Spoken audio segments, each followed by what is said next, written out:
दोस्तों, यूक्रेन और रशिया के बीच चल रहा ये खतरनाक युद्ध कब खत्म होगा? डोनाल्ड ट्रंप ने इमीडिएट सीजफायर की मांग कर पूरी दुनिया में नई बहस छेड़ दी है। क्या ये शांति की शुरुआत होगी या एक नया विवाद? और नाटो को लेकर ट्रंप के बयान का मतलब क्या है?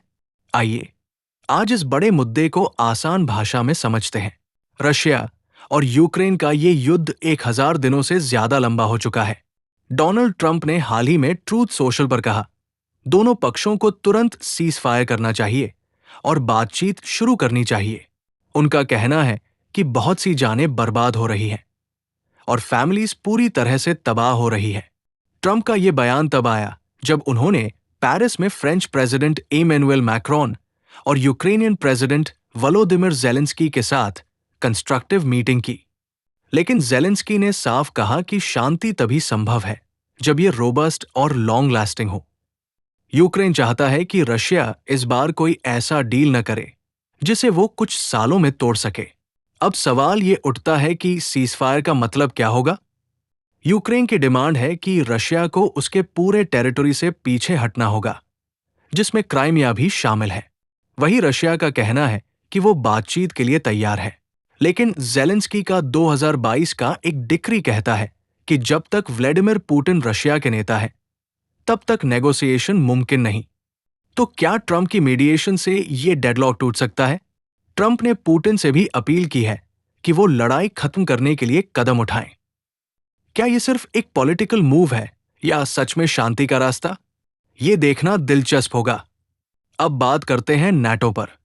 ट्रंप ने साफ साफ कहा है कि अगर नाटो के सदस्य कंट्रीज फेयर शेयर कंट्रीब्यूट नहीं करेंगे, तो वो यूएस को नाटो से बाहर लाने पर विचार करेंगे। ट्रंप का मानना है कि यूरोपियन और कैनेडियन कंट्रीज यूएस पर मिलिट्री फ्री लोडिंग कर रही है। हालांकि नाटो के ऑफिशियल्स का कहना है कि ट्रंप के दबाव की वजह से कई कंट्रीज अब अपनी मिलिट्री स्पेंडिंग बढ़ा रही है। क्या ट्रंप का ये नाटो पर कड़ा रुख यूएस और उसकी अलायंसेस को कमजोर करेगा, या ये केवल एक बार्गेनिंग टैक्टिक है? बाइडेन एडमिनिस्ट्रेशन के लिए ये एक बड़ी चिंता का विषय बन सकता है। दूसरी ओर बाइडेन एडमिनिस्ट्रेशन यूक्रेन को मजबूत समर्थन देता आ रहा है। उनका कहना है कि इमीडिएट सीज फायर यूक्रेन के लिए खतरनाक हो सकता है, क्योंकि इससे रशिया को मिलिट्री रीबिल्ड करने का मौका मिल जाएगा। ट्रंप जहां शांति की बात कर रहे हैं, वही बाइडेन एडमिनिस्ट्रेशन इस लड़ाई को जारी रखने के लिए प्रतिबद्ध दिखता है। सवाल यह है कि क्या ये कॉन्ट्रास्टिंग व्यूज ग्लोबल पॉलिटिक्स को नया मोड़ देंगे? तो दोस्तों, ट्रंप का सीज फायर प्रपोजल क्या वाकई शांति की पहल है या किसी नई जियोपॉलिटिकल चाल का हिस्सा? रशिया यूक्रेन युद्ध ने दुनिया को तबाही के कगार पर ला दिया है। एनर्जी क्राइसिस, इन्फ्लेशन और लाखों मौतें।